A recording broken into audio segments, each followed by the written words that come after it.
Palibot sa panimalay ni Kenny Columnas, sa barangay Kalumpang Jansan, adunay kanal nga ana ay tubig ug pipila ka basura ang nagpondo. Walay adlaw nga dili niya kini masilhigan tungod sa kaguol nga kini pamugaran sa mga lamok.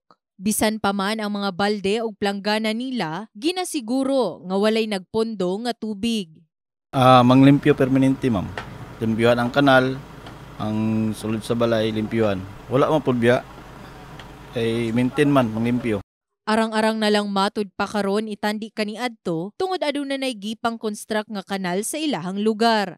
Atong dati amo ang kanal diri, ang mga tubig mo pundo kay wala ay kaagihan ba nya mo bara siya labi na kanang mag-ulan, mo bara siya pero karon kay gibutangan naman siya og drainage, okay na siya.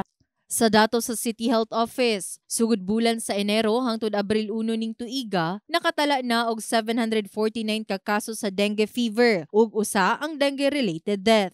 Nag-una gihapon sa dunay pinakadaghang ihap sa dengue sa Jansan ang barangay Kalumpang, asa nakatala og 112 ka kaso. Gisundan kini sa barangay Lagaw, San Isidro, Labangal, Bula, Fatima, Dajangas West, Mabuhay, City Heights ug Apopong.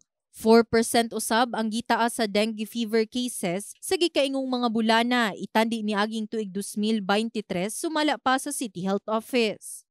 Padayong pahinumdum sa eksperto nga i-aplikar ang 5S kontra dengue. Kini ang search and destroy, self-protect, seek early consultation, support fogging and spraying in case of outbreak ug sustain hydration. In the heart of changing lives, kini si Brigada Liza Labajo, sa Brigada News Jansan, Brigada News.